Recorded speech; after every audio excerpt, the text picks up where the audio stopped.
Channel 1, Channel 2.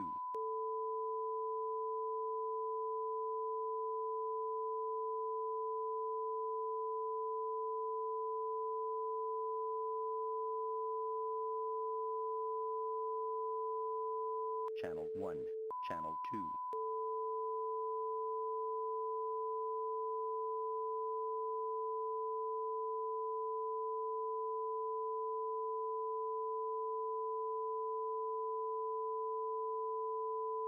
Channel 1, Channel 2.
up to yonder.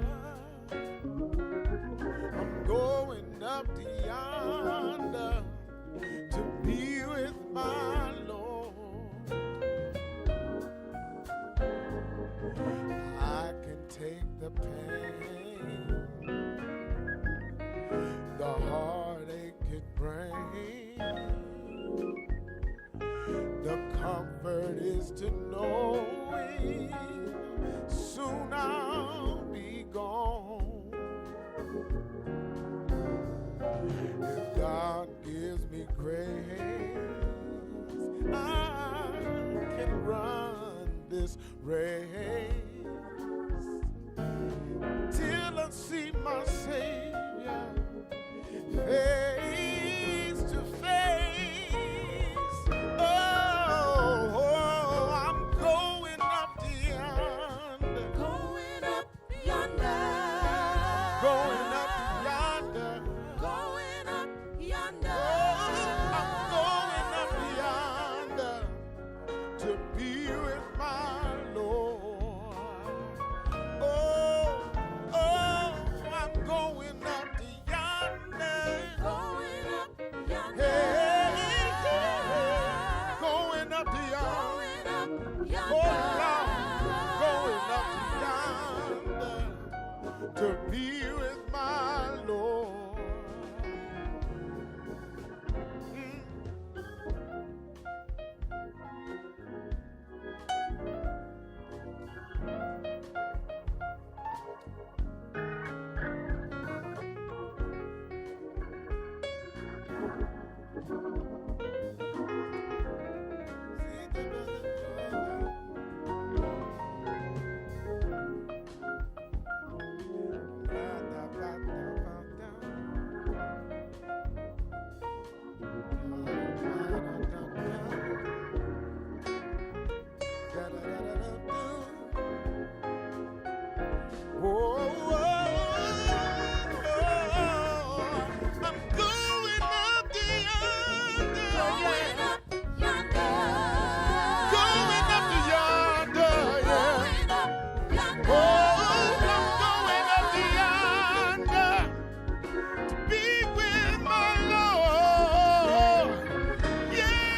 Troubles, they don't last always.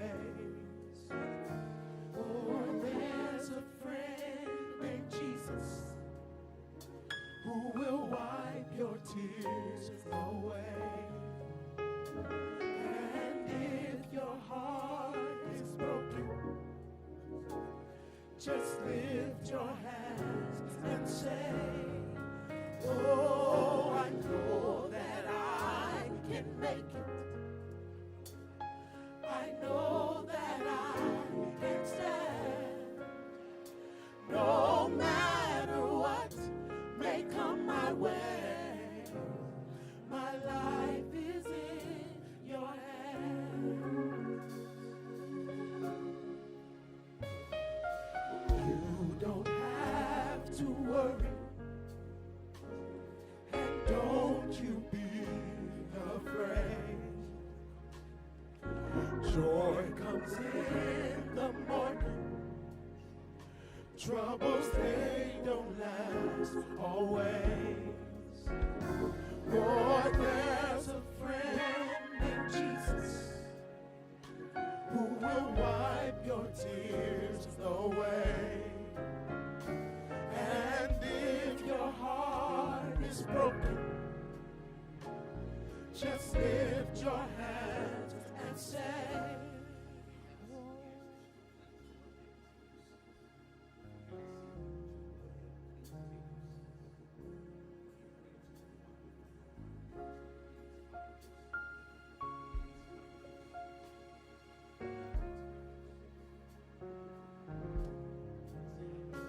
I know that I can make it. I know that I can stand. No matter what may come my way, my life is in your hands. With Jesus I can take it. With him I know I can stand. No matter what may come my way, my life is in your hands. I know that I can make it. I know that I can stand. No matter what may come my way, my life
fall over,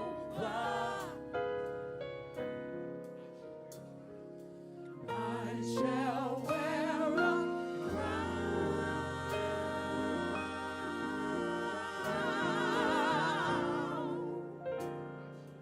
I shall wear a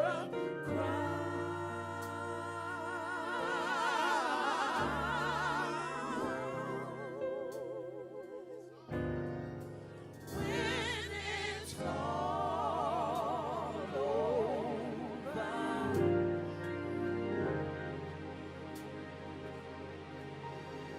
When it's all over, I shall see His face.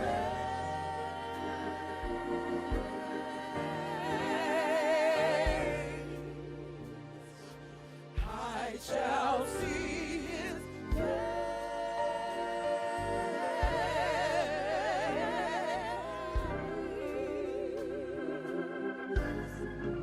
when it's all over.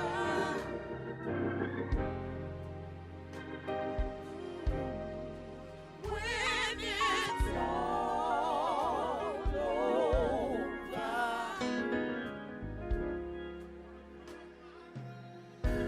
I'm going to put on my robe, tell the story how I made it over.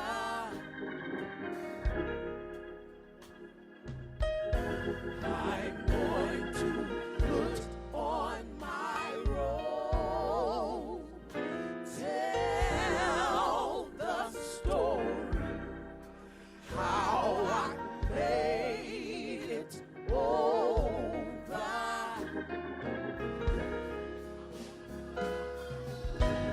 I'm going to put on my robe, tell the story how I made it over.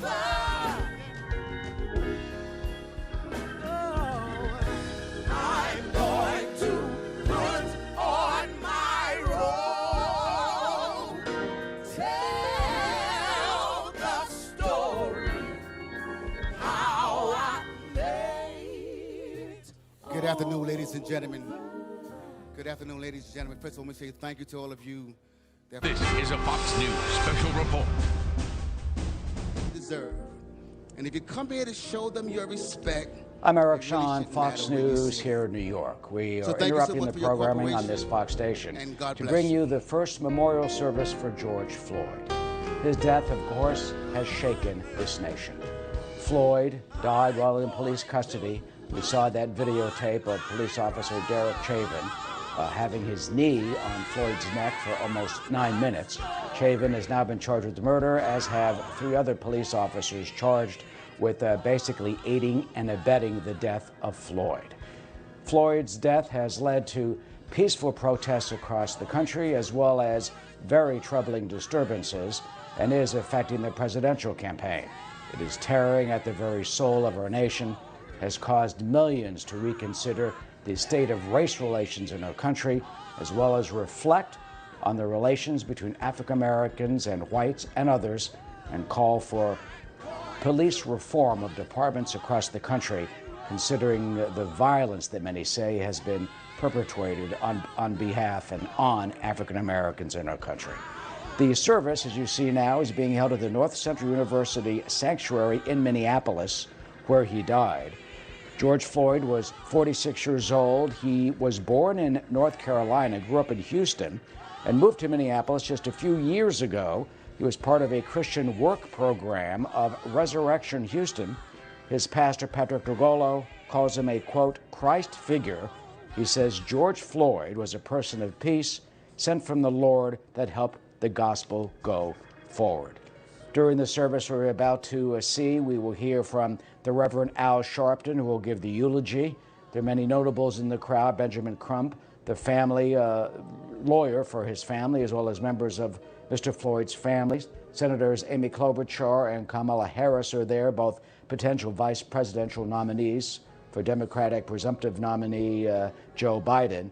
Noted civil rights leader Jesse Jackson is also attending the service.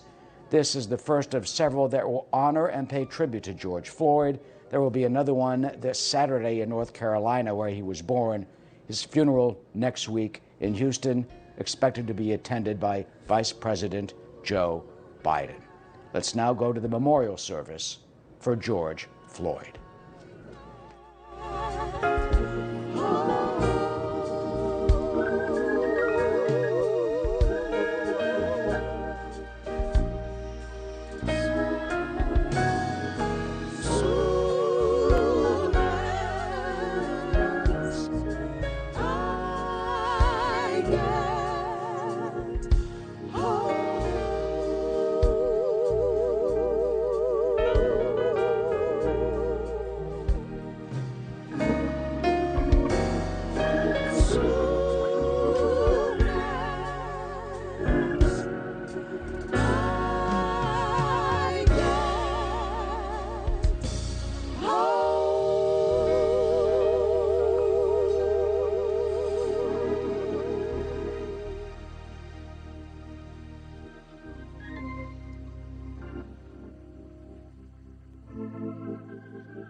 And I've been through the flood.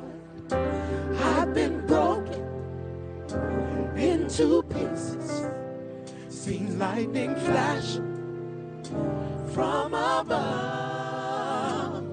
But through it all, I remember that He loves me and He cares, and He'll never put more on me than I can bear.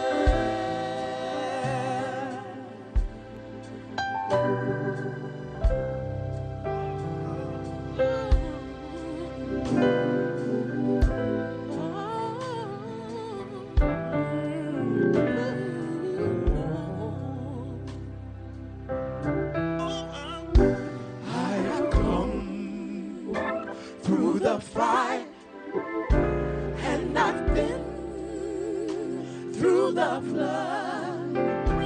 I've been broken into pieces, seen lightning flash from above. But through it all, I remember that He loves me, and He cares, and He'll never put more on me than I can bear.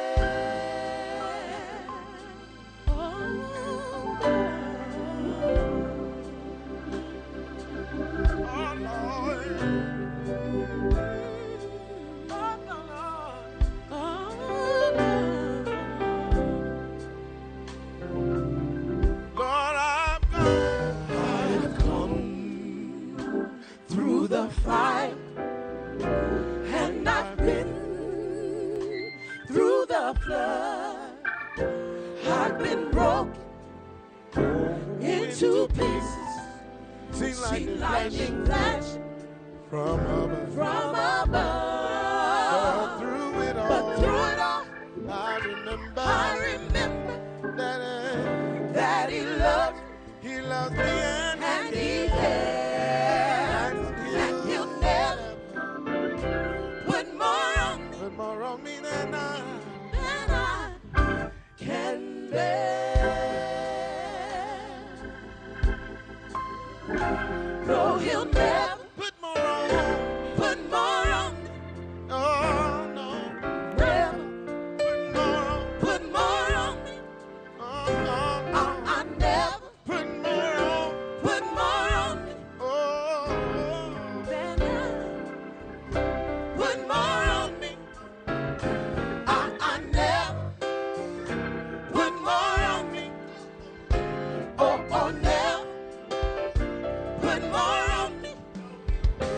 No, he'll never put more on me. Never, never, never, never. His word said he won't. I believe it. I receive it. I claim it. It's mine. It's mine. It's mine. It's mine. It's mine. It's mine. It's mine. It's mine. Oh, he'll never put more on me. Oh, he'll never put more on me. I never put more on me. No, he'll never put more on me. I never put more on me. I never put more on me. No, he'll never put more on me. No, he'll never put more on me. Never, never, never, never. His word said he won't. I believe it. I receive it. I claim it. It's mine. It's mine. It's mine. It's mine. It's mine. It's mine. It's mine. It's mine. No, he'll never put more on me than I can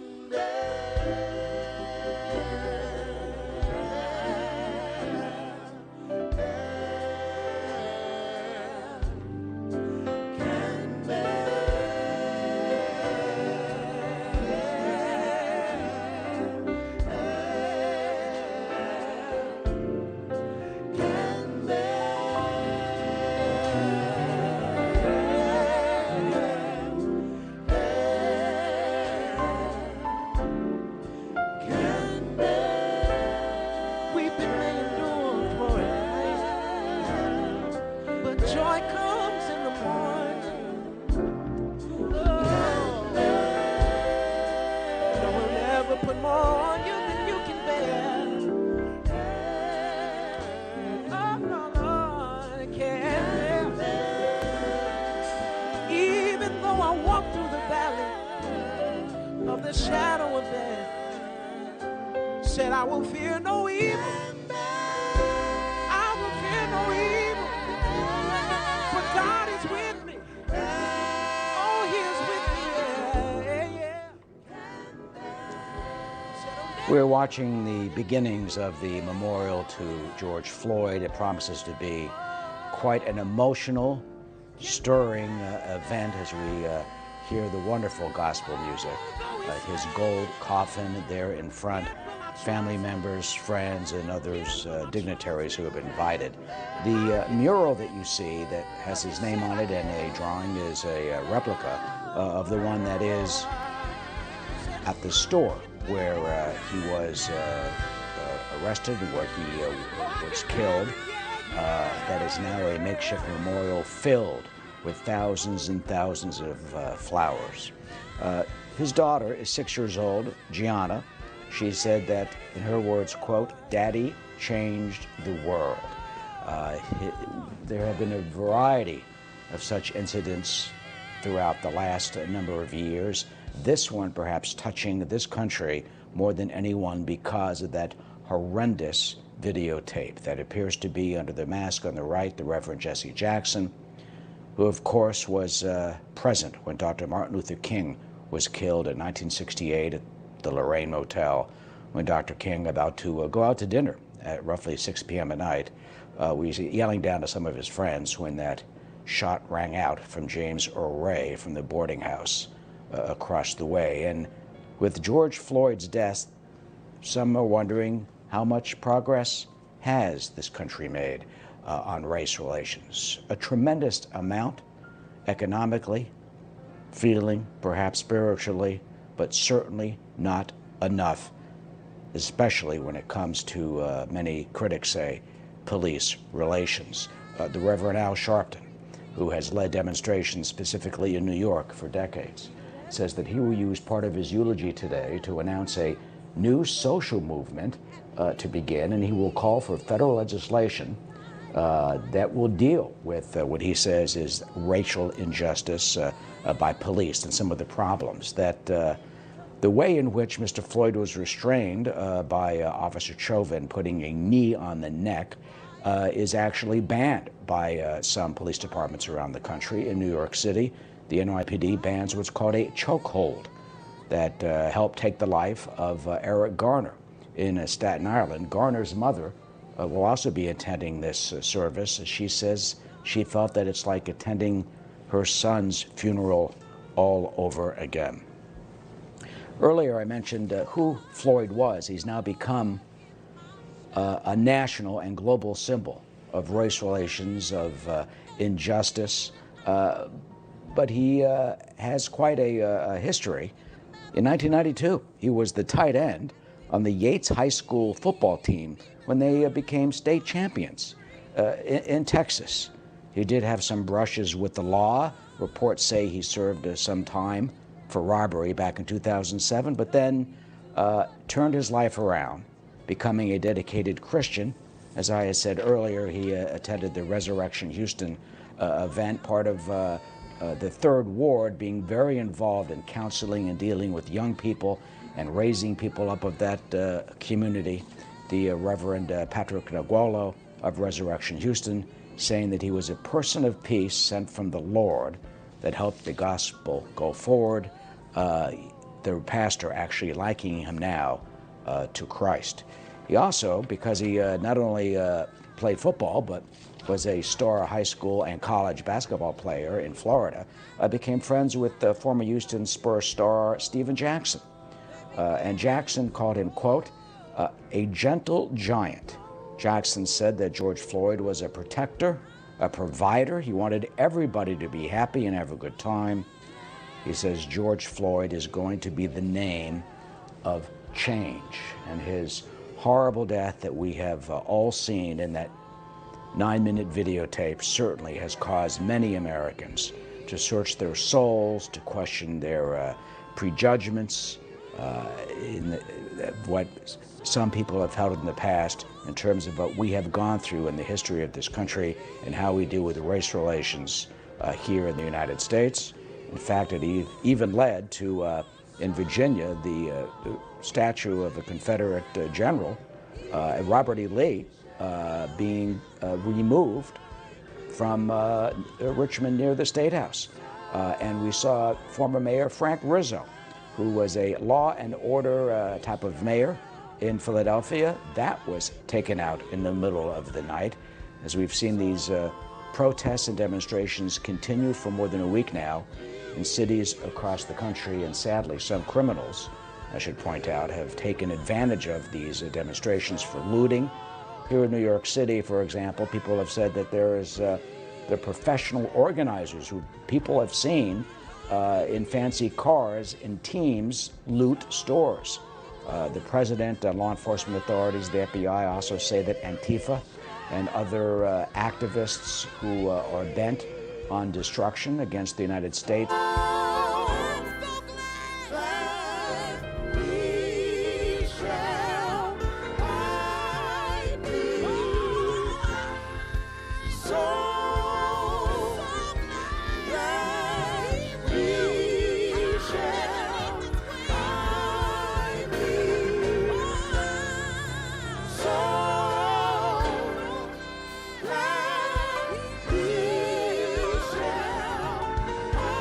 Behind me.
Good afternoon, ladies and gentlemen. We need everyone to please take their seat. The family is here. We need the center aisle clear. We don't need anyone in the center aisle to my left and your right. Please clear that aisle so the family can proceed and take their seats. We also need everyone to please cut your cell phone off.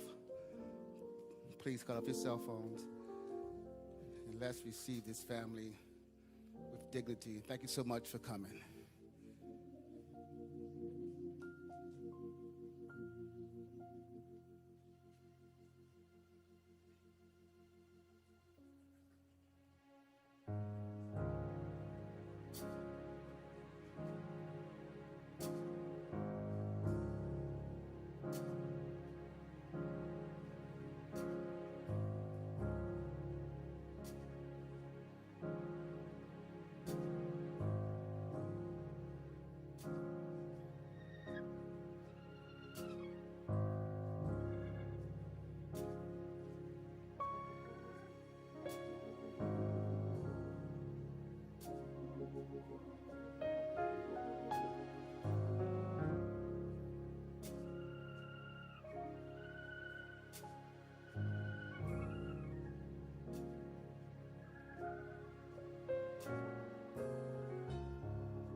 Excuse me, ladies and gentlemen. Again, we need you to socially distance yourself. It's every other seat. Please, ma'am, please, sir, if you're sitting directly next to someone, can you please socially distance yourself? Thank you so much for your cooperation. Thank you.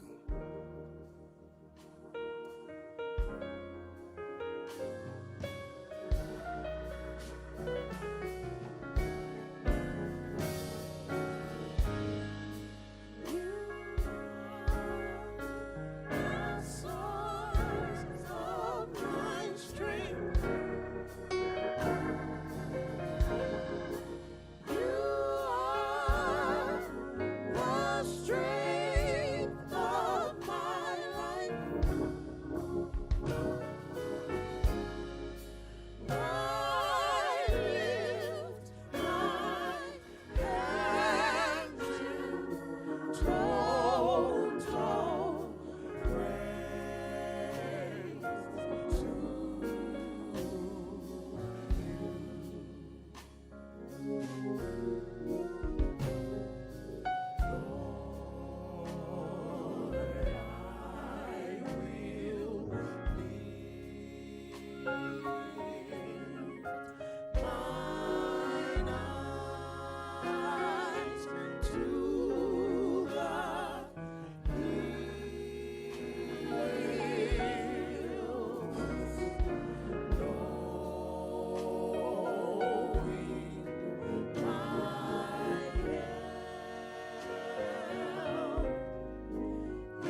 Good afternoon. You may be seated.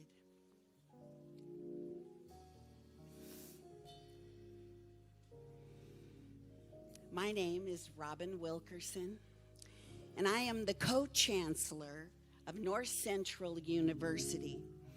To all the friends and the family of George Floyd and all of our esteemed guests here today, I want to welcome you on behalf of the university, on behalf of Dr. Scott Hagan, President, on behalf of the Board of Regents, on behalf of the faculty.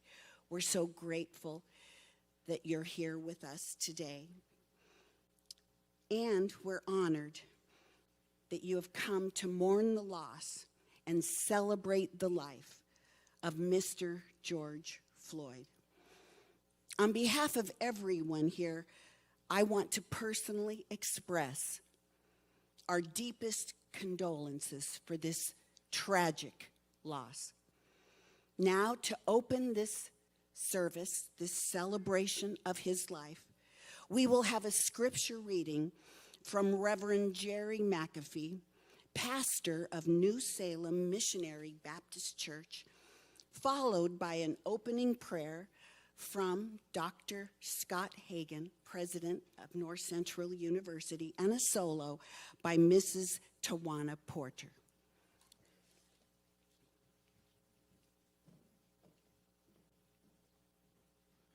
On behalf of the pastors and preachers from Minneapolis and St. Paul, the Bloods on the south side, Gangster Disciples and Vice Lords on the north side, Psalms 27. The Lord is my light and my salvation. Whom shall I fear? The Lord is the strength of my life. Of whom shall I be afraid? When the wicked, even mine enemies and my foes, came upon me to eat up my flesh, they stumbled and fell. Though an host should encamp against me, my heart shall not fear. Though war should rise against me, in this will I be confident. One thing have I desired of the Lord, that will I seek after, that I may dwell in the house of the Lord all the days of my life, to behold the beauty of the Lord and to inquire in his temple. For in the time of trouble he shall hide me in his pavilion. And the secret of his tabernacle shall he hide me. He shall set me up upon a rock.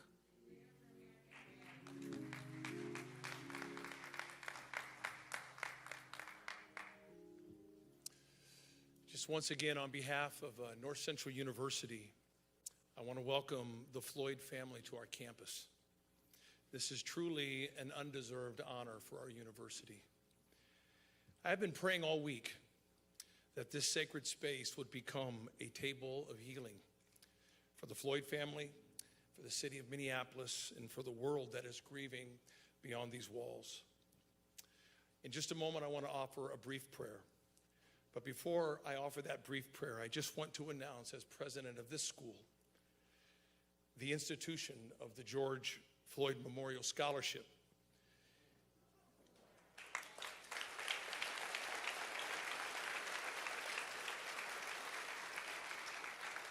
Even before announcing this scholarship yesterday, unsolicited, over $53,000 was handed to me to contribute toward the educational promise of aspiring young Black American leaders.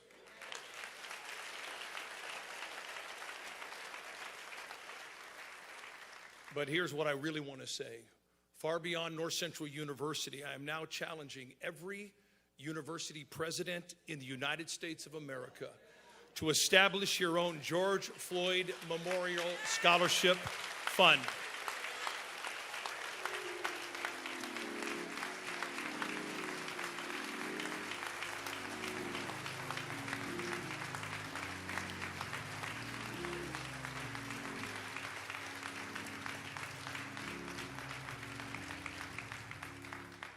So people across this nation can give to the college of their choice.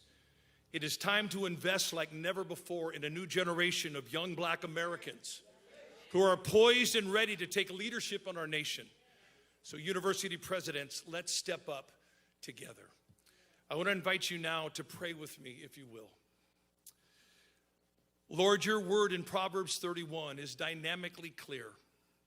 It says to speak up for those who cannot speak for themselves. Ensure justice for those being crushed. Yes, speak up for the poor and the helpless and see that they get justice. Lord, we are asking today for you to take this table of healing here in Minneapolis today and multiply this healing all over this nation as part of that now never fading voice crying out on behalf of those who have been and who are now being crushed in body and spirit. At this table of healing today, Lord, we ask that you touch the Floyd family with supernatural comfort and grace, that they may be granted a few moments of respite as their beloved father and brother and son is remembered in a way that honors his life and his personal faith in Jesus Christ. At this table of healing, we are asking you, Lord, to show us the way. Our city and nation are becoming rightfully despondent, with neighbor set against neighbor. Help us to repent, not just seek to restore. As a nation, as cities, as universities, and as religious communities, heal, make new, and help us, oh Lord, rebuild our national family. And finally, Lord, at this table of healing today, we are asking you to search our hearts as pastors, rabbis, priests, imams, business leaders, politicians, and educators. Help us reconcile our failed witness and lead us forward as caring neighbors and diligent gatekeepers of mutuality and mercy. Guide this generation to change the national narrative on race and power and change all of our hearts until they match your heart. We ask all of these things in the name above all names, Jesus Christ. Amen.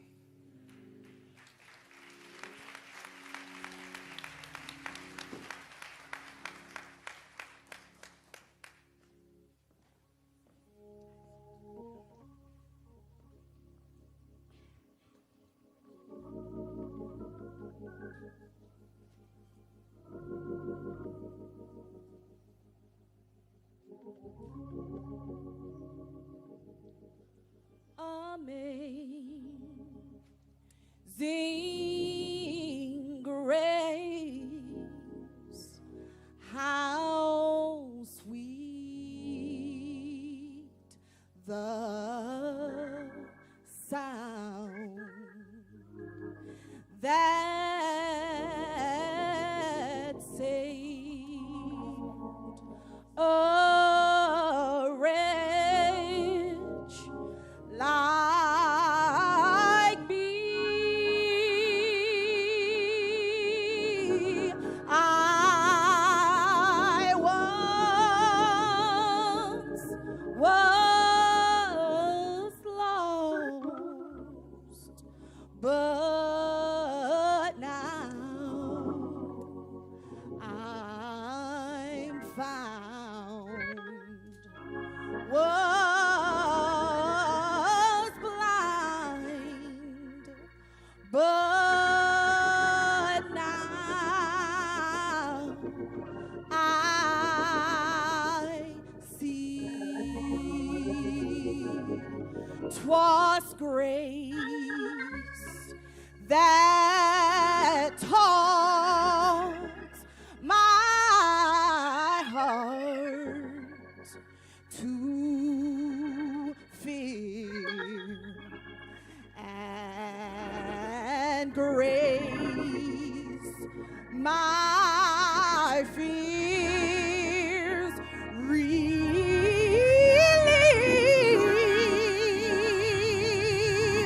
How precious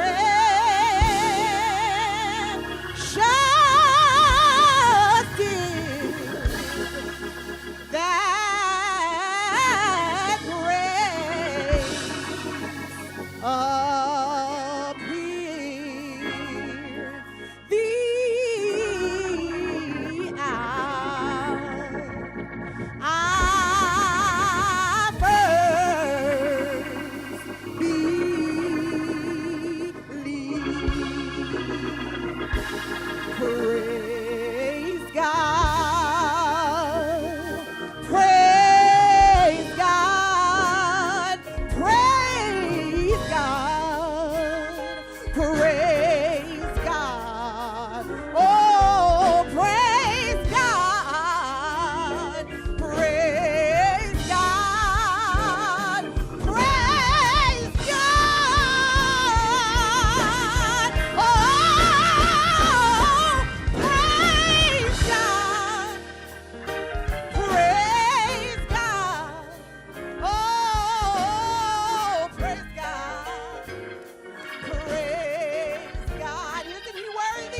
Wonderful, wonderful, wonderful, wonderful.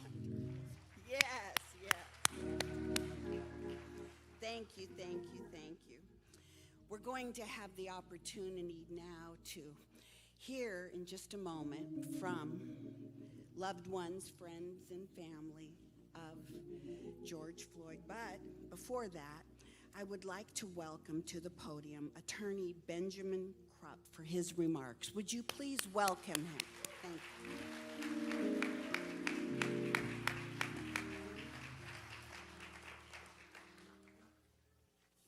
I'm Attorney Ben Crump, and along with Attorney Tony Ramanucci and Attorney Chris Stewart, as my co-counsels out front seeking justice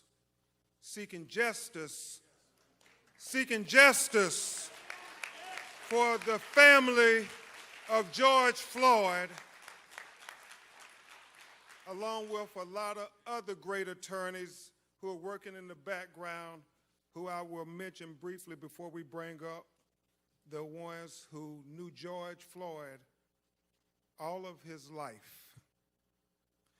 I want to thank lawyers towing in the vineyards like Devin Jacob, Chris O'Neill, Lee Merritt, Darrell Parks, Jasmine Rand, Bill Pentas, and Carol Powell Lexon, because you may see Tony and Chris and I, but it's a whole team of lawyers who are working, because it's going to take a united effort fighting in the courtroom and outside the courtroom to get justice for George Floyd.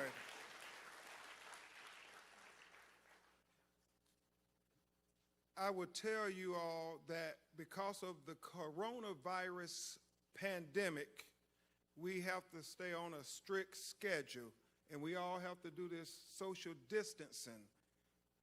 But I want to just put it on the record, Reverend Al, that it was not the coronavirus pandemic that killed George Floyd.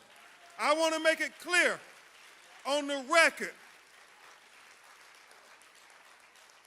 Will Packard, it was that other pandemic that we're far too familiar with in America, that pandemic of racism and discrimination that killed George Floyd.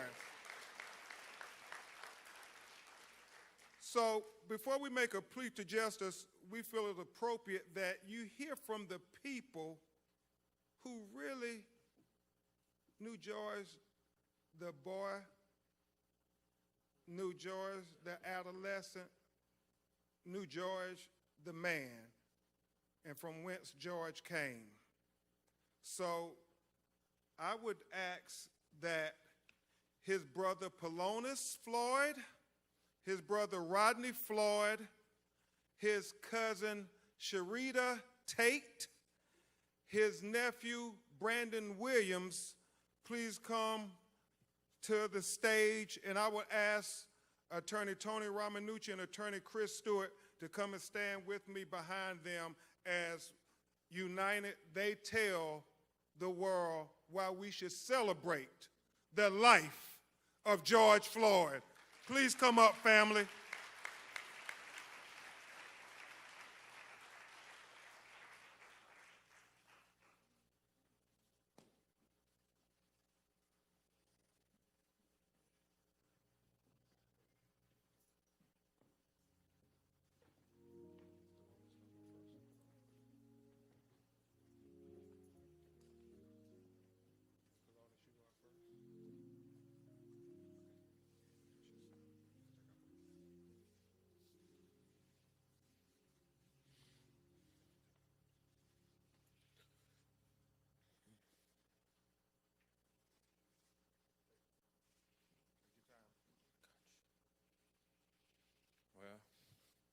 How y'all doing first? My name is Polonus Floyd, brother of George Floyd. Wow. We come up together. We didn't have much. Our mom did what she could. We would sleep in the same beds, play video games together, go outside and, you know, play catch with the football. And I used to say to myself, like, man, you can't throw at all. You know what I mean? Because the ball never came to me. And years down the line, because I was catching with one hand, two hands, any way you threw it, I started being able to catch it. He said, I can throw, but I just wanted you to go get the ball. The ball don't need to come to you. You need to go get the ball. But, you know, my brother, we did a lot of things together, from like talking with my mom, dancing with my mom, cooking with our mom, brothers and sisters. Man, so much. We made banana mayonnaise sandwiches together, you know. It was a family thing, you know. Every day, we know when we come in the house, our mom was gonna have a huge plate of food separate from each other, and we would sit there and argue with each other who plate it was, and I'm like in like 10 or 11, I'm talking about the plate with 6 pieces of chicken is mine, and he way bigger than me. You know what I mean? He's huge. So, man, from that, being in the house with my brother, man, it was just like inspiring to other people, because my mom used to take in other kids, and most of them was George's friends, and they wanted to stay with her. They loved her, you know, and my brother, he was okay with it. So then you had 3, to me, they were grown then, because they kicked me out the room. They were 3 men, like 16, 17, they grown, sleeping in the same bed, waking up, going to the same school. And they wouldn't leave each other at all. They always wanted to be with each other at all times. And I remember nights when the day before school, we didn't have a washing machine. So we would all go in and put our socks and underwear in a bathroom sink and just start washing them. If we didn't have detergent, we would use soap, but we would wash it. We were gonna be clean. We were gonna be clean. So we would literally, right after that, we would take the socks and hang them over the hot water heater. And we'd take the underwear and hang them over there. And we would fight about it, me and his friends and all of them. We like, no, you did it last night, because your clothes probably still be damp the next day if you don't put it on the hot water heater. So from that, and we learned a lot of stuff, but it's crazy because we didn't have a dryer. So the fastest way to dry your clothes was to put it in the oven and let it dry faster like that. So it was just, man, I love my brother, man. We had so many memories, you know, together. I remember him waking me up, telling me, hey, man, can you iron my clothes for me? And I look at him, but then I look at his size, and I say, you right, big bro, you right. You know what I mean? It was just amazing. Everywhere you go and see people, how they cling to him. They wanted to be around him. You know, George, he was like a general. Every day he walks outside, there'd be a line of people, like just like when we came in, wanted to greet him and wanted to have fun with him. Guys that was doing drugs, like smokers and homeless people, you couldn't tell, because when you spoke to George, they felt like they was the president, because that's how he made you feel. Wow. He was powerful, man. He had a way with words. He could always make you ready to jump and go all the time. Everybody loved George. We didn't call him George. We called him Perry. If you called him Perry, you knew him direct, you know what I mean? Because George was the name, everybody called him Big George, Big Floyd, you know, Georgie Porgy. He had so many different names. But I'm going to go ahead and let. Go ahead. I'm not stopping you. Go ahead. I'm just, man, it's crazy, man. All these people came to see my brother, and that's amazing to me that he touched so many people's hearts, you know, because he's been touching our hearts, you know. You come to Third Ward, where we're from, people are crying right now. That's how much they love them. You know, I'm just staying strong as I can, because I need to get it out. I need to get it out. Everybody wants justice. We want justice for George. He's going to get it. He's going to get it.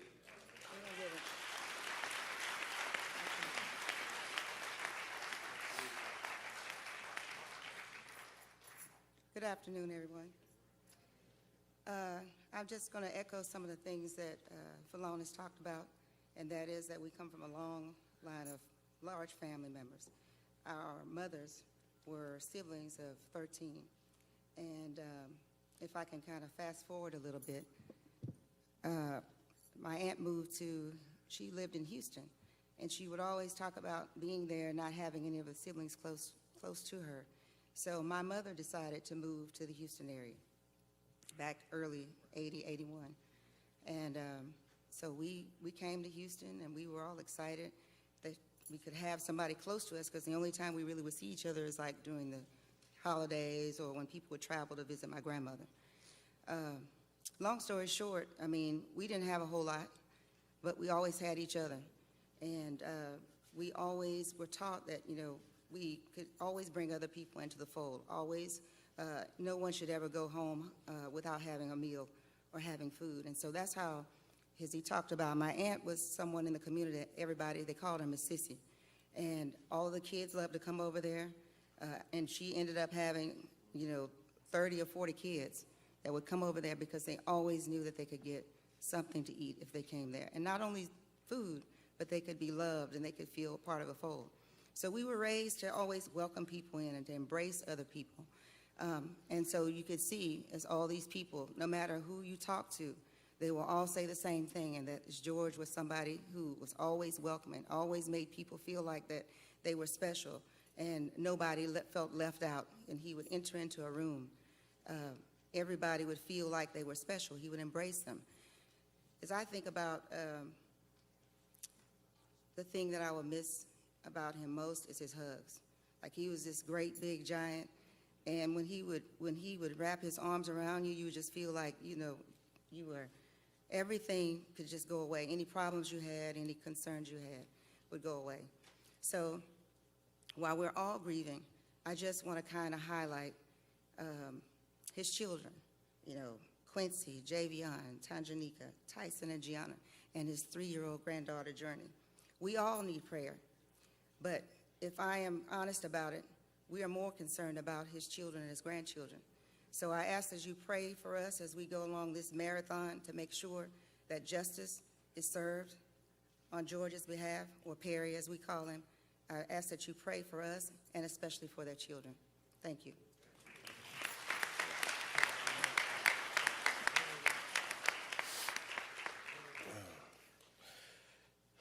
How y'all doing? I am Rodney Floyd, youngest brother of George Floyd. And my older brother PJ was talking about childhood memories and how we grew up. And I would like to start where he left off. We didn't have much growing up, but all that great stuff, how we dried and washed our clothes, that was just ingenuity. And I mean, hey, we worked with what we had, but didn't have much, but we had a house full of love.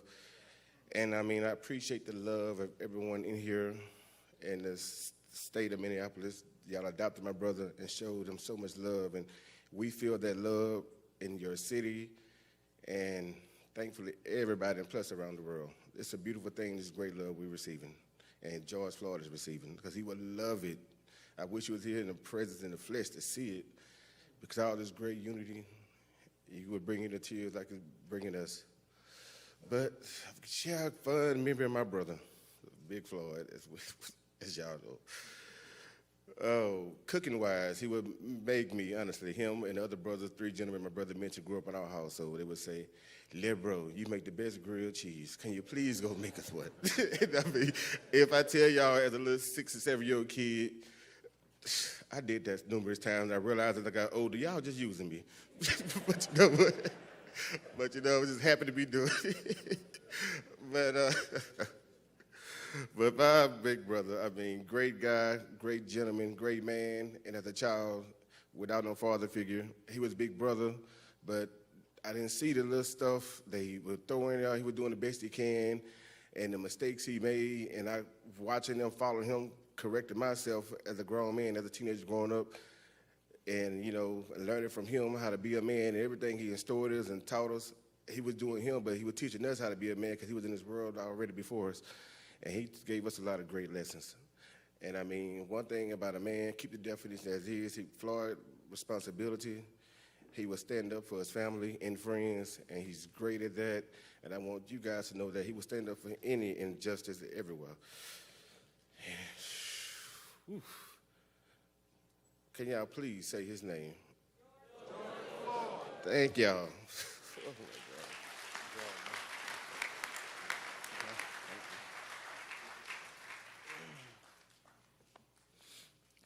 I'm Brandon Williams. I'm George's nephew. I call him Perry.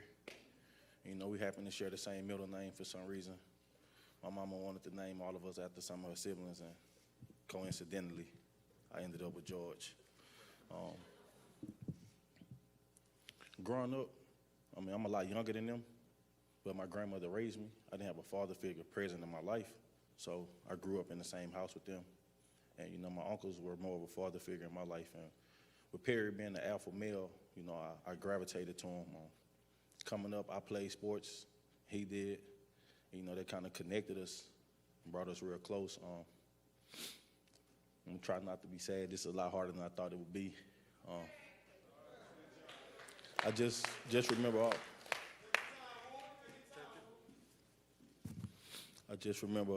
just all of the memories, man. So more than anything, I just want to say thank you to him, just for being there, just being a real, genuine person, just being loving and caring, and somebody I can count on no matter what. We didn't have much, but coming up, my grandmother tried her best, and wherever she selected, he picked it up for me. He made sure I had sneakers and clothes and a lot of stuff like that, and I appreciate that. I'm going to end it with a funny story about he was the biggest LeBron James fan. And I remember, I don't know if you guys are familiar with the NBA, but when the Cavaliers, they came back on the Golden State Warriors in the finals, and I remember the very first phone call, and I told him, Unc, man, you too happy. You sound like you won a championship. And we laughed about it, and, you know, he said, man, you know how I feel about LeBron. I did win a championship. So, and every time we would talk, you know, I asked him, like, hey, how you doing, man? You good? And he said, I feel like I won a championship. And that kind of stuck. It was just this inside thing we had. So I know with him being the strong person he was and seeing everybody come together and just rally around him and extend all of the love and support to our family. And, man, we thankful and grateful. And I know more than anything, with everybody grieving and hurting, he would want us to feel like we won the championship. So I'll end on that note. Thank y'all.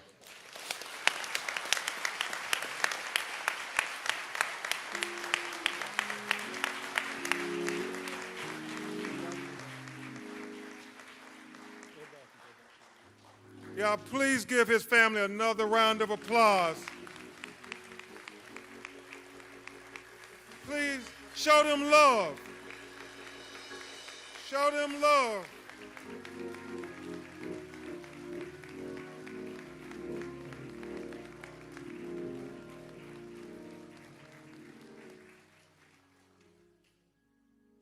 Thank you all so much for bearing your hearts. If we learned one thing, the Floyd boys like to eat. And also, they had a conversation with Tyler Perry, and it was pretty profound because they said, we are the big extended black family that you portray, Will Packard and others, on your movie screens, because we all need one another. And you can tell this family always needed George. And so it's awfully difficult for them. The plea for justice is simply this. Dr. Martin Luther King said, he who passively accepts evil is as much involved in it as he who helps to perpetrate it. He who accepts evil without protesting against it is really like cooperating with it.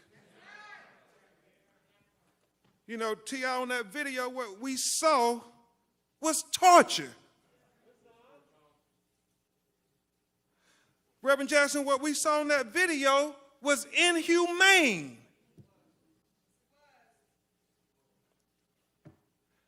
Martin III, what we saw in that video was evil. And so America, we proclaim, as we memorialize George Floyd, do not cooperate with evil. Protest against evil. Join the young people in the streets protesting against the evil, the inhumane, the torture that they witnessed on that video. We cannot cooperate with evil. We cannot cooperate with injustice. We cannot cooperate with torture. Because George Floyd deserved better than that. We all deserve better than that. His family deserved better than that. His children deserve better than that.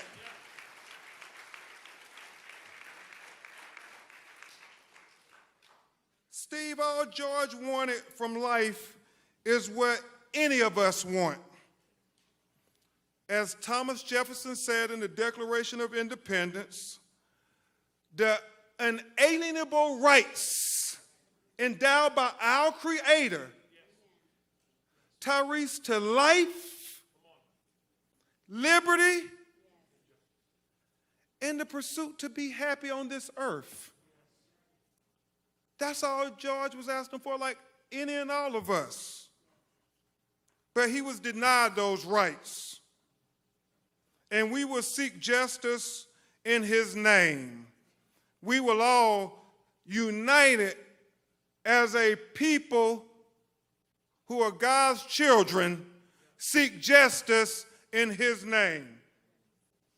But beyond the specific justice, in his case, Chris, the prosecution of the 4 individuals who deprived George of his life, we seek a broader, more transformative justice. Reverend Al, a more just system of policing. Kevin, a more just treatment of people of color. Chris, a more just criminal justice system. In essence, what we are endeavoring to do, Brandon, is what my personal hero, Thurgood Marshall, said. Make the Constitution real for all Americans. You see, Justice Marshall said the basis of the Constitution is simply this, that a black baby born to a black mother, the most uneducated black mother, the most inarticulate black mother, the most impoverished black mother, has the same exact rights as a white baby born to a white mother, the most educated white mother, the most articulate white mother, has the most affluent white mother, just by virtue of that baby drawing its first breath as an American. Now, Justice Marshall said, Reverend Jackson, I know that's not the case in America today, but I challenge anybody to say, Tony, that that's not the goal we're fighting for. He said, I challenge anybody to say, that's not what makes America the great beacon of hope and justice for all the world to marvel. So when we fight for the George Floyds of the world, but more importantly, when we fight for the unknown George Floyds of the world, when we fight for the Trayvon Martins of the world, when we fight for the Terrence Crutches of the world, when we fight for the Michael Browns of the world, when we fight for the Alton Sterlings of the world, when we fight for the Philando Castillos of the world, when we fight for the Jamar Clarks of the world, when we fight for the Eric Gardners of the world, when we fight for the Sandra Blands of the world, when we fight for the Ahmaud Arbery's of the world, when we fight for the Breonna Taylors of the world, when we fight for the Natasha McKinney's of the world, when we fight for the Stephon Clarks of the world, when we fight for the least of these, what we are really doing is helping America live up to its creed. What we're really doing is helping America be the great beacon of hope and justice for all the world to marvel. But most importantly, brothers and sisters, what we are doing is helping America be America for all Americans.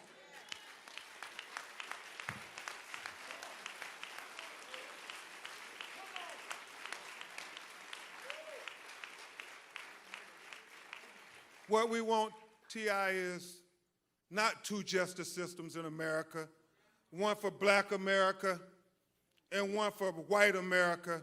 What we endeavor to achieve is equal justice for the United States of America, and George Floyd is the moment that gives us the best opportunity I have seen in a long time of reaching that high idea that this country was founded on. Thank you so much. This is the plea for justice. On behalf of the family, the children, we will get justice. We are committed to it. Now, I would introduce you to a man who really needs no introduction, who will eulogize George Floyd. He is a man who has fought for so many families that too many hashtags to remember. And when he gets the call, he always answers the call. Even when the cameras aren't around, even after the cameras are gone. Ask Eric Gardner's family. Ask Stephon Clark's family. Ask any of these families. The cameras have long gone, Tony, but Reverend Al continues to answer the bell when our people call. He is a leader that you see on TV commentating about our experiences, but more importantly, he is a leader who has lived our experiences. And because he have lived those experiences, that's what makes him so effective in commentating on MSNBC about our experiences. And he is going to talk about the experience of the terrible loss of somebody who should be with us today, and that is George Floyd. Please give a great round of applause for the Reverend Al Sharpton.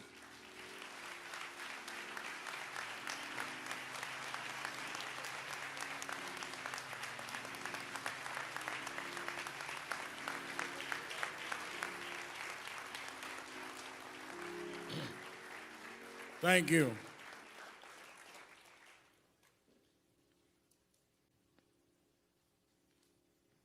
I want us to not sit here and act like we had a funeral on the schedule.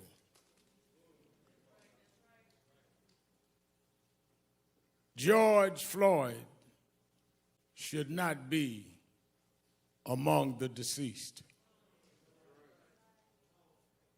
He did not die of common health conditions. He died of a common American criminal justice malfunction. He died because of there has not been the corrective behavior that has taught this country that if you commit a crime, it does not matter whether you wear blue jeans or a blue uniform, you must pay for the crime you commit.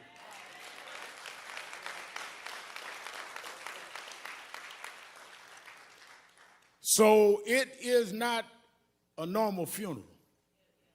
It is not a normal circumstance, but it's too common, and we need to deal with it. Let me ask those of you that in the traditions of eulogies need a scriptural reference, go to Ecclesiastes 3rd chapter. First verse says, to everything there is a time and a purpose and season under the heavens. I'm going to leave it there. I saw somebody standing in front of a church the other day had been boarded up as a result of violence, held the Bible in his hand. I've been preaching since I was a little boy. I never seen anyone hold a Bible like that, but I'll leave that alone.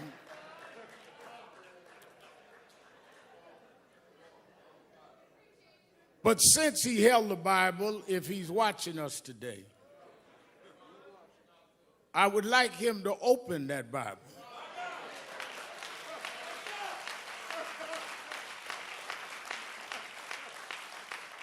And I'd like him to read Ecclesiastes 3.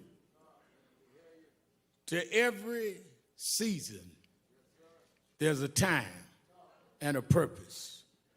And I think that it is our job to let the world know when we see what is going on in the streets of this country and in Europe, around the world, that you need to know what time it is. First of all, we cannot use Bibles as a prop. And for those that have agendas that are not about justice, this family will not let you use George as a prop.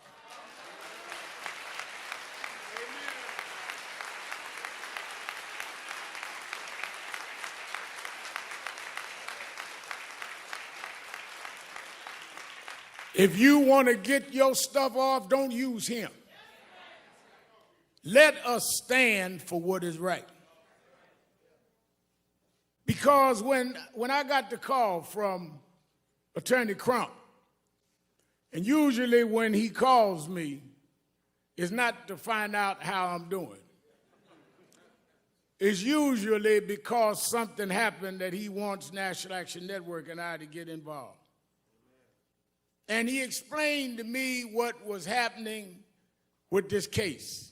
And I'd already heard about it in the media. And immediately I said, well, let me know what you want me to do. He said, whatever you need to do. One of the things, Martin, that I've always had to deal with is critics would say, all Al Sharpton wants is publicity. Well, that's exactly what I want. Because nobody calls me to keep a secret. People call me to blow up issues that nobody else will deal with. I'm the blow up man, and I don't apologize for that. Because you get away too much with hiding things. Honey has talked about y'all putting clothes in the oven to have your clothes dried. Well, I didn't grow up in the third world, but I grew up in Third Ward. I grew up in Brownsville, and we had roaches. Now, I know Kevin Hart and some of the rich Hollywood folk here don't know what roaches are, but we had roaches, ludicrous. And one thing I found out about roaches is that if you keep the light off, if you're in the dark, a roach will pull up to your dinner table and have a 5-course meal.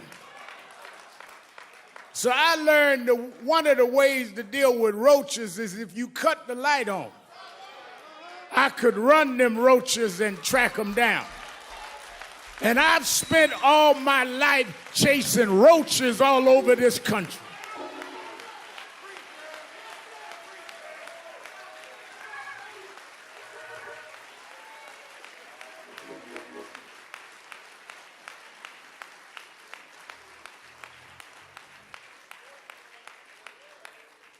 Soon as I talked to the family and got the details and heard that among George's last words was, "I can't breathe," with a knee on his neck, I immediately thought about Eric Gardner. I did the eulogy at his funeral. And I called his mother. And I said, "I know we are not going out because of the coronavirus, but this is so much like Eric. If we could arrange some private way to go to Minneapolis, would you go?" And she said, "Reverend Al, I'm already packing. Let me know." Tyler Perry said, "I'll give the families, the plane, whatever y'all need, because this is wrong."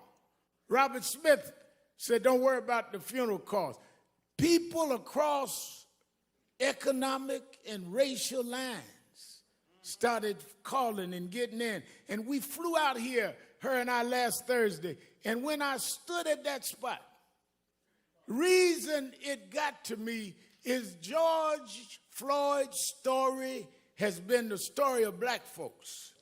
Because ever since 401 years ago, the reason we could never be who we wanted and dreamed to be in is you kept your knee on our neck.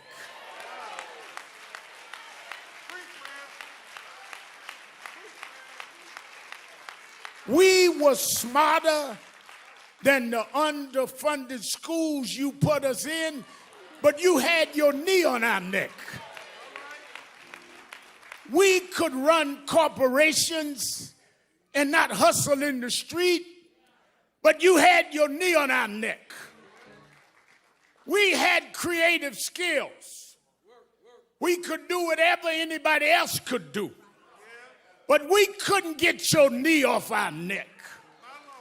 What happened to Floyd happens every day in this country, in education, in health services, and in every area of American life. It's time for us to stand up in George's name and say, "Get your knee off our necks."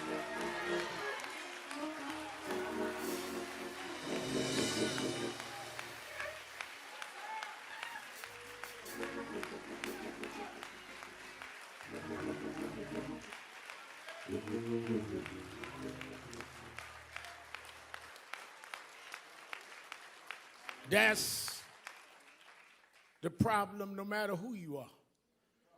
We thought maybe we had a complex, T.I., maybe it was just us.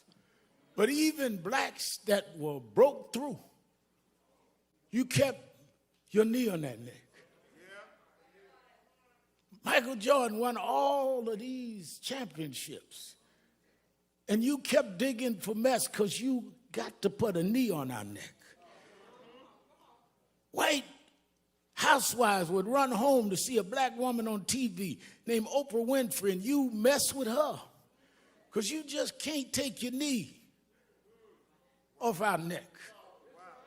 Man comes out of a single-parent home, educates himself, and rises up and becomes the president of the United States.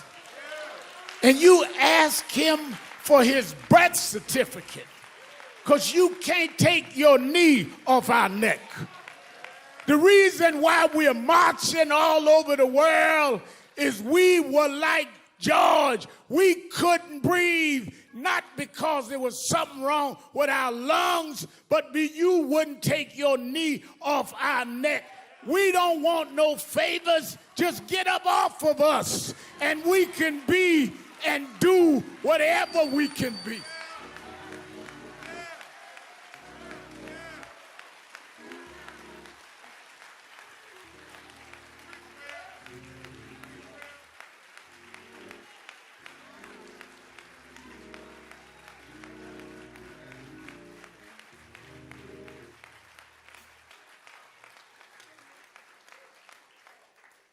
There have been protests all over the world. Some have looted and done other things. And none of us in this family condones looting or violence. But the thing I want us to be real cognizant of is there's a difference between those calling for peace and those calling for quiet.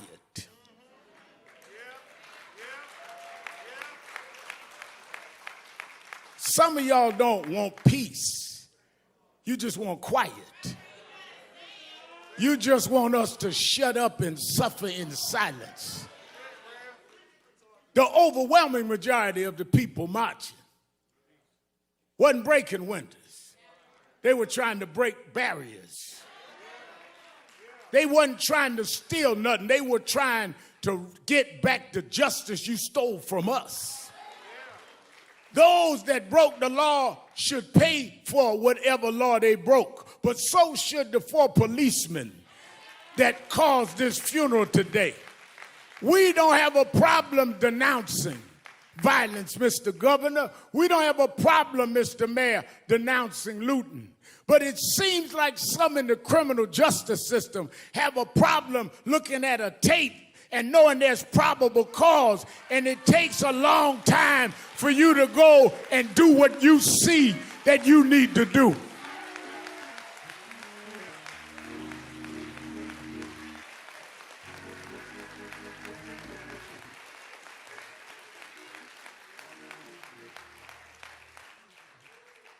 But I'm one that, as Ben Crump said, National Action Network and I have been involved in a lot of these fights we started around criminal justice. I did speeches and eulogies at most of the funerals that we've had in this space in the last couple of decades, and led the marches and did what we had to do. I look at Martin III, we went to jail together fighting these fights, like his daddy went to jail before. But I'm more hopeful today than ever. Why? Well, let me go back. Reverend Jackson always taught me, stay on your text. Go back to my text, Ecclesiastes. There is a time and a season. And when I looked this time and saw marches where in some cases young whites outnumbered the blacks marching, I know that it's a different time and a different season. When I looked and saw people in Germany marching for George Floyd, it's a different time and a different season. When they went in front of the parliament in London, England, and said it's a different time and a different season, I come to tell you, America, this is the time of dealing with accountability in the criminal justice system.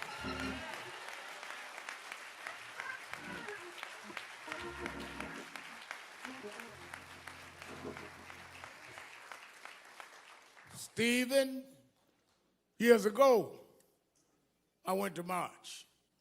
Now I remember a young white lady looked me right in the face and said, "Nigga, go home."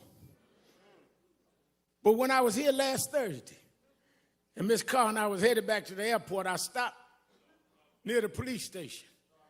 And as I was talking to a reporter, a young white girl, she didn't look no older than 11 years old. She tagged my suit jacket. And I looked around and I braced myself. And she looked at me and said, "No justice, no peace."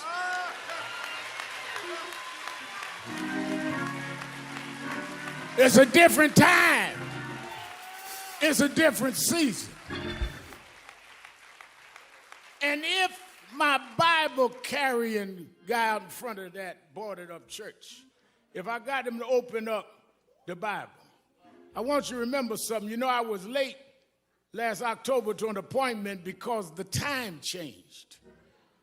And I was still, my watch was on the wrong time. You know, once a year, time goes forward. And if you don't, Congresswoman Omar, move your watch, you're going to find yourself an hour late, not because your watch was wrong, but you had your watch on the wrong time. Well, I come to tell you that are sitting in Washington talking about militarizing the country, thinking that you can sell wolf tickets to people who's had enough of abuse. I come to tell you, you can get on the TV, but you on the wrong time. Time is out for not holding you accountable. Time is out for you making excuses. Time is out for you trying to stall. Time is out for empty words and empty promises. Time is out for you filibustering and trying to stall the arm of justice.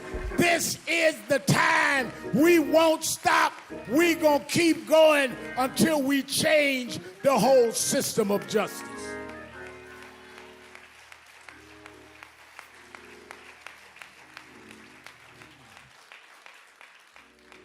Our organizations have called this a day of mourning. NAACP, National Urban League, Legal Defense Fund, Black Women's Roundtable, Lawyers Committee, all got together, said we're going to have a day of mourning.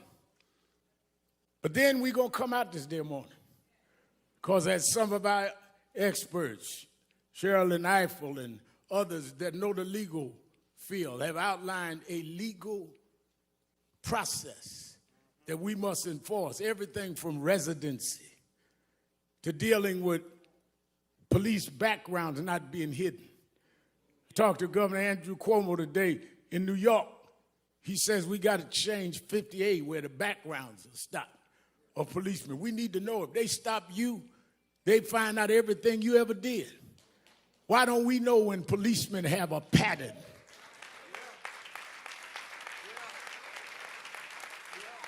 We got to go back to consent decrees.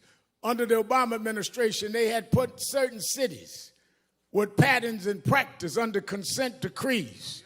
Reverend Jamal Bryan, I know we was pastoring there in Baltimore, that they put it under consent decree. One of the first things that happened in the next administration was they stopped the consent decrees. We have specific policies that need to happen. Therefore, I'm glad Martin III is here today, because on August 28th, the 57th anniversary of the March on Washington, we're going back to Washington, Martin. That's where your father stood in the shadows of the Lincoln Memorial and said, I have a dream.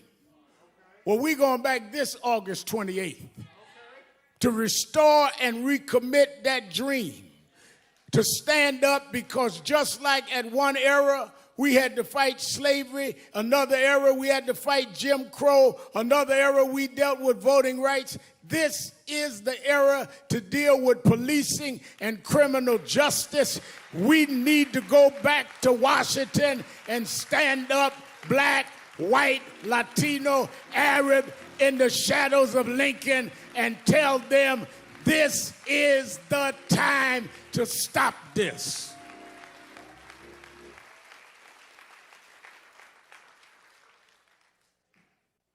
We, Martin and I talked about this. I've asked Reverend Bryant to get the faith leaders together. I talked Randy Weidengard about the labor leaders. Oh no, we're going to organize in the next couple of months in every region, not only for a march, but for a new process. And it's going to be led by the Floyd family. And it's going to be led by the Garner family. And it's going to be led by those families that have suffered this and knows the pain and knows what it is to be neglected. And it's going to be getting us ready to vote not just for who's going to be in the White House, but the State House and the city councils that allow these policing measures to go unquestioned. We are going to change the time. Let me say this to the family who has shown such great grace and real level and balanced thinking. And that's why I want them to help lead this. And I think one of the greatest thinkers of our time, Dr. Michael Eric Dyson, I've asked come and speak. We need to break down, because y'all don't know what time it is. Y'all are operating like it's yesterday. And the reason y'all late catching up to what these protests means is because you didn't turn your clock forward. Talking about make America great. Great for who and great when? We gonna make America great for everybody for the first time.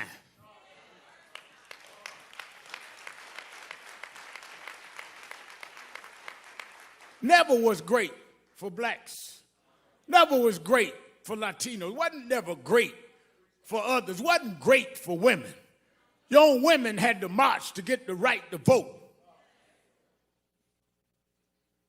But lastly is the religious side.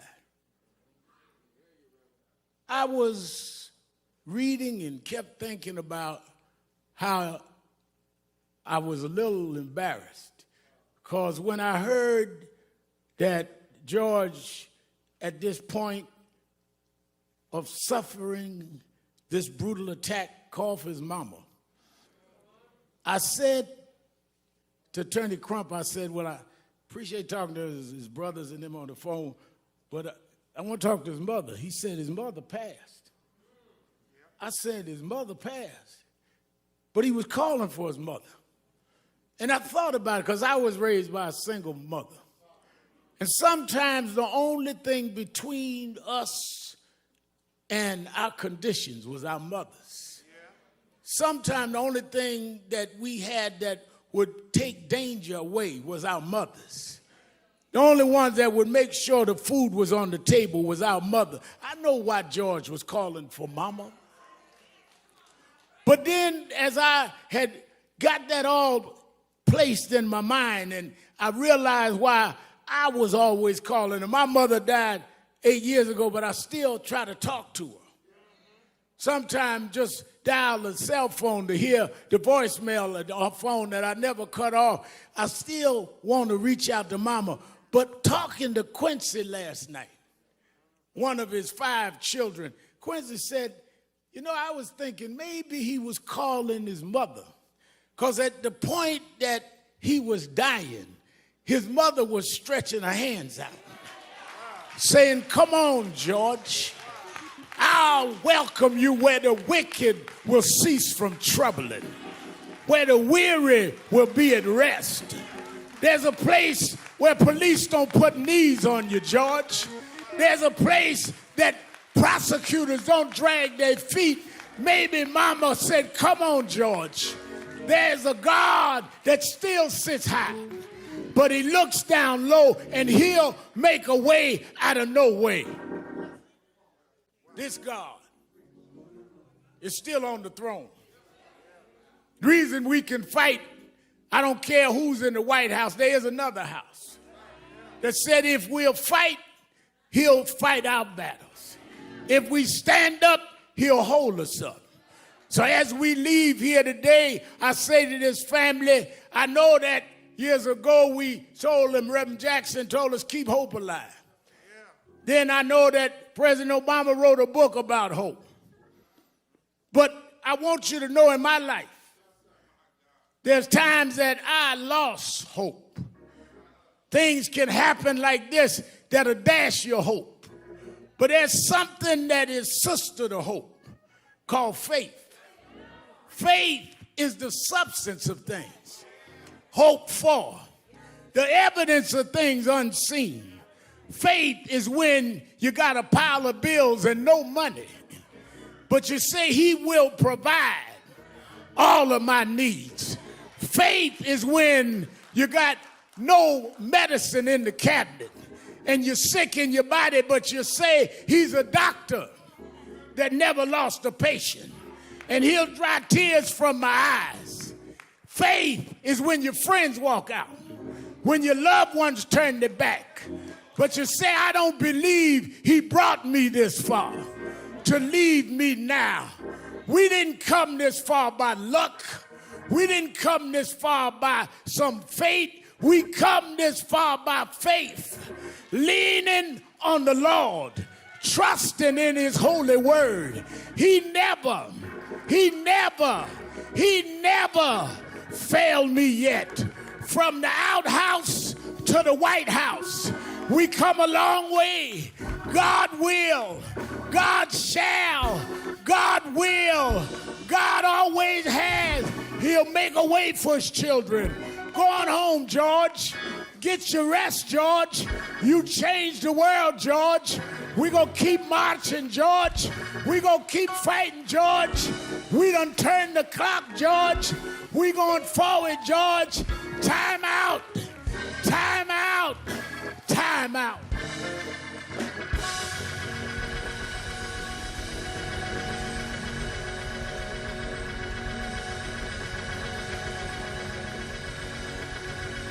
Hezekiah Walker.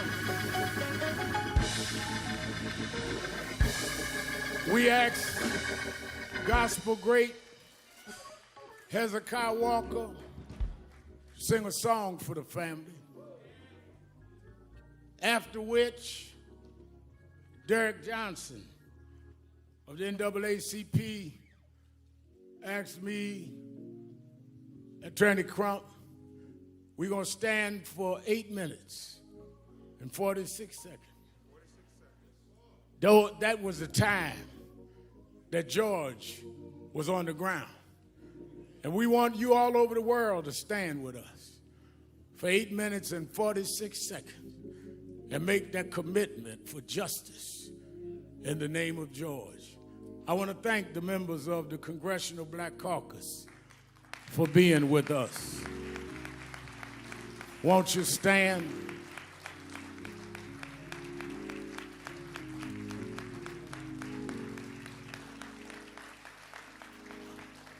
I want to thank the son and heir and co-convener, Dr. Martin Luther King III, for being with us.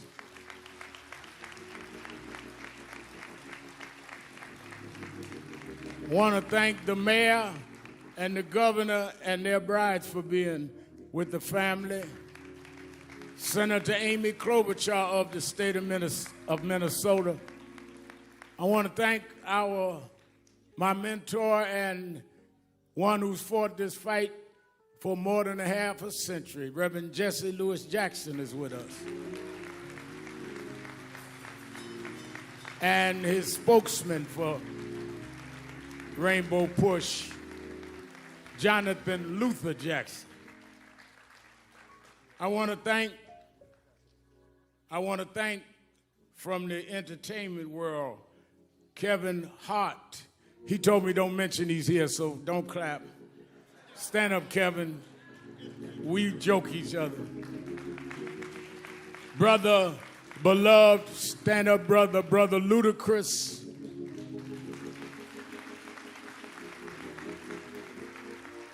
Tyrese Gibson, who's an extraordinary activist in his own right.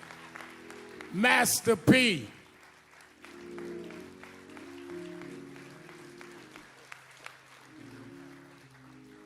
The one and only, the creative genius, Will Packard, is with us today.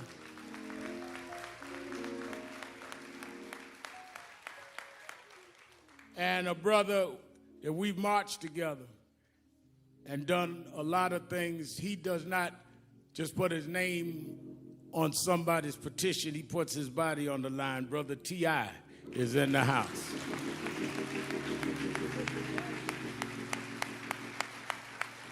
I want this brother's one of the greatest gospel singers alive. Is Tiffany here? Oh, wait a minute. I didn't want to announce and say I embarrassed her. Let me tell you something. One of the most popular, outstanding artists that is also committed. I've read her interview. She think I'm old and don't read stuff, but I do. And she's been committed and saying the right things, and she wanted to be here today. And I was so busy joking with Kevin, I didn't even look at her. Let us welcome our sister beloved, Sister Tiffany Haddish is in the house.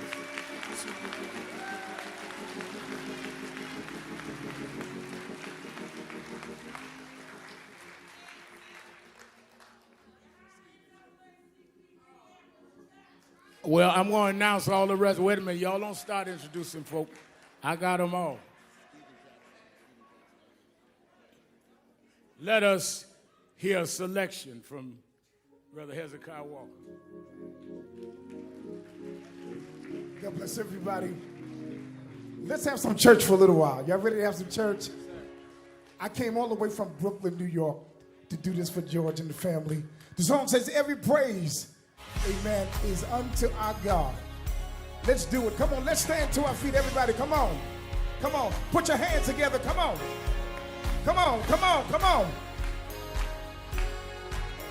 Come on. Every praise, come on. Every praise it's to our God. It's to our God. Every word of worship. Every word of worship. With one accord. With one accord. Every praise. Every praise. Every praise. Every praise. To our God. It's to our God. Yeah. Sing hallelujah. Sing hallelujah. Oh. To our God. Glory hallelujah. Glory hallelujah. Is to our God. To our God. Every praise. Every praise. Every praise. Every praise. To our God. Is to our God. Come on, let's take it up. Come on.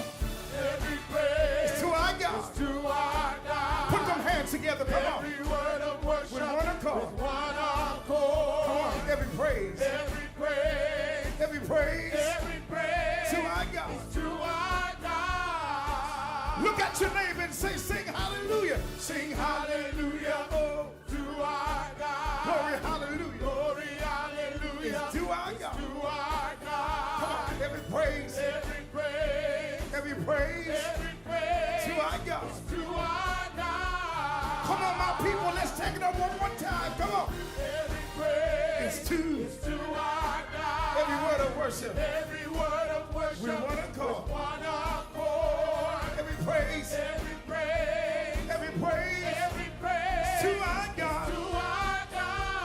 I don't care how you're feeling. Sing hallelujah. Sing hallelujah. To our To God. our God. Hallelujah. Glory hallelujah. To our To God. our God. Every praise. Every praise. Every praise. Every Is praise. to our God. To our God. This is my favorite part right here. Come on. God, my Savior. God, my healer. God, my deliverer. Yes, He is. Yes, He is. You say it now.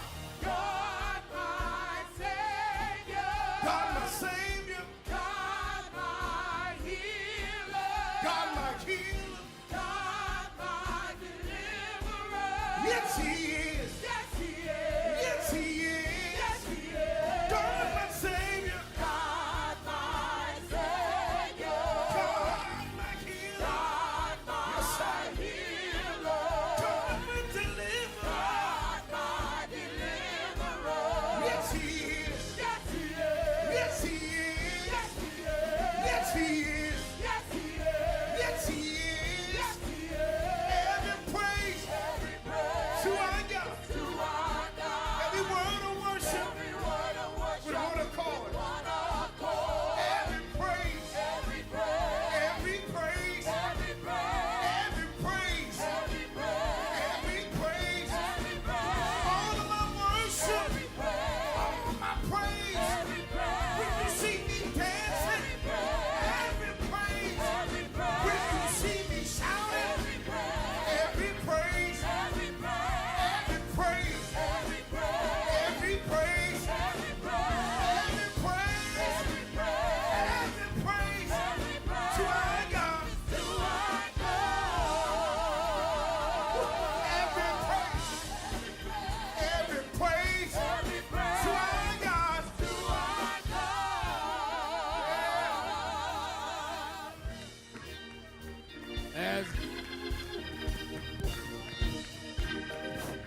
As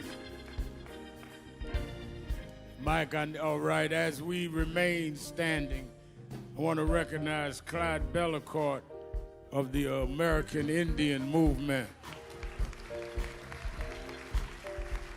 Brother Bellecourt, we're honored that you came. Thank you. And let me say, they recognize someone yelled out the state chair of the NAACP and many of Black Lives Matter, many of the grassroots organizations that have been doing the protests on the ground in Minneapolis and around the country. Movements are about everybody. We don't exclude anybody. Those young folks, some of them organic, some organized on their own, some NAACP, some Urban League, some National Action Network. We need everybody. This is not a competition. This is a movement. And we need to stop our competing and start fighting the real enemy. Thank you for doing what y'all are doing. When I got here, they were marching, and they kept marching. They didn't need nobody to come organize something. They organized, and we're going to stay organized. And I really thank them for their work. We want to pause for 8 minutes and 46 seconds. I want you, because of the pandemic, I'm not going to ask you to take hands, but I want you to stand next to someone with the right distance. The amazing thing about this movement, people say they never seen marches all over the country. Well, we've had that, but we never had it in a pandemic. The reason I know this is a different time is people came out by the hundreds of thousands at risk of their own health to stand up. People that had been sheltered in broke out of shelter. First flight I took was to come here in many weeks. And maybe in God's own way, Martin, the fact we were sheltered means we couldn't watch sports, couldn't watch nothing. We had to keep watching that tape. Maybe because we had no distractions, that finally we are ready to deal with this. So as we stand, I would like us to stand together, and I think there's only one woman up here. I want Tiffany, since I was disrespectful, would you come stand with us up here? Tiffany Haddish, so you won't be talking about me in your next interview. And I would like the mother of Eric Garner, who's mother of the one who originally died of police custody, saying, "I can't breathe," to stand with me and Ben Crump on stage. It's Gwen Carr. Let us stand. Somebody said, Reverend, 8 minutes is a long time. That minute was long enough for the police to understand what they were doing. That means it was long enough for one of them 3 cops to stop what was going on.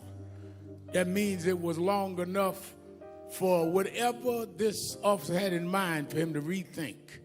As you go through these long 8 minutes, think about what George was going through, laying there for those 8 minutes, begging for his life. Heard someone say, narrating his own death. We can't let this go. We can't keep living like this. Sam Jackson, is Sam still here? Steve Jackson, is he here? Steve, we won't recognize, I was recognizing everybody. We got to stop this here. And we got to, in this time, bring about a new season. Let us stand still. You that believe in faith, bow your heads, or whichever way you worship.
That's a long time.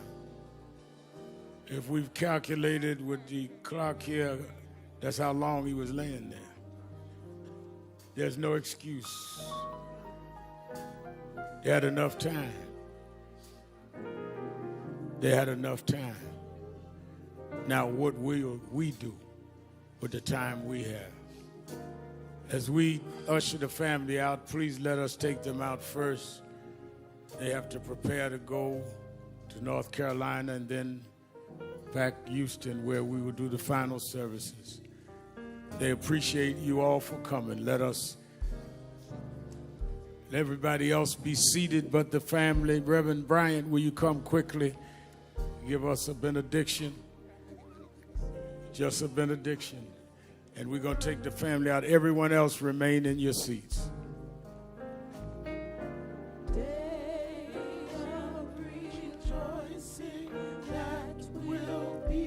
You'll remain where you are for the benediction. Good and gracious God, merciful Master, walk with us while we run this race. Speak to us as we lift our voice. Use our hands so that they do not become fists. Change our hearts so that our rage will shift to rehabilitation. Convict the country so it can finally be the land of the free and the home of the brave. We pray this prayer in the name of an innocent black man by the name of Jesus, who was killed by a government and still rose again. And with that power, we march on until victory is won.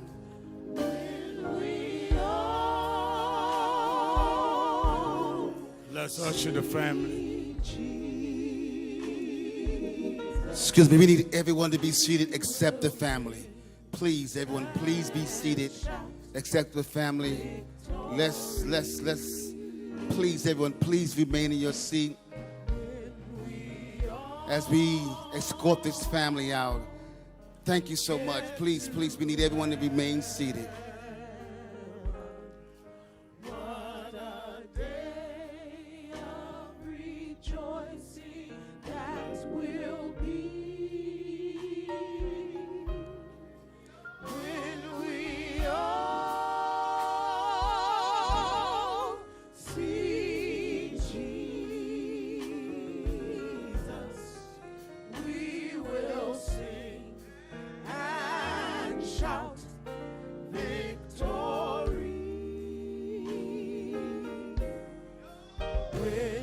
Come on, can y'all please remain seated for a minute till we escort the family out? Please, let's escort this family out. Thank you so much for your cooperation. Thank you so much.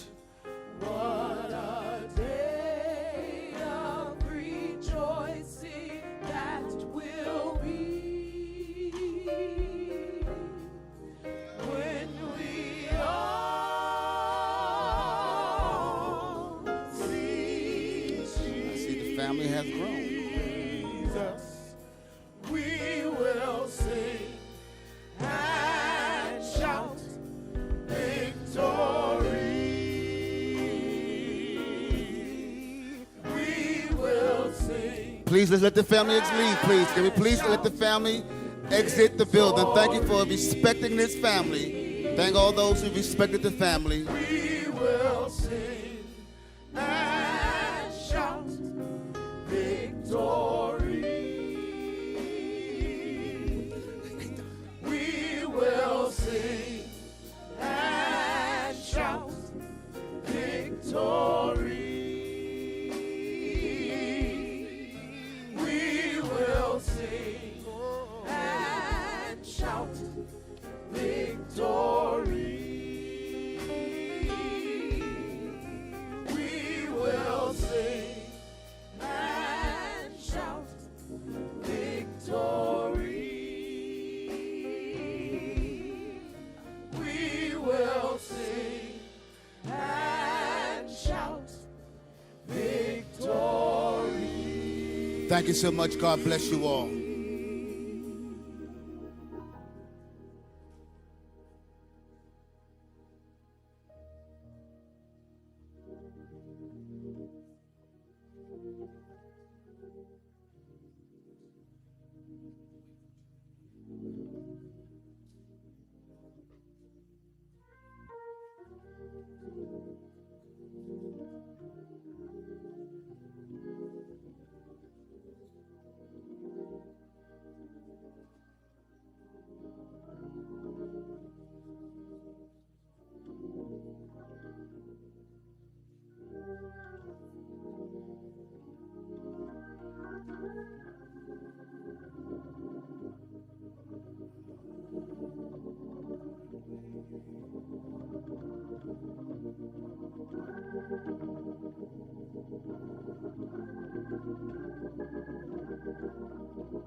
We want to say thank you to everyone who has come today.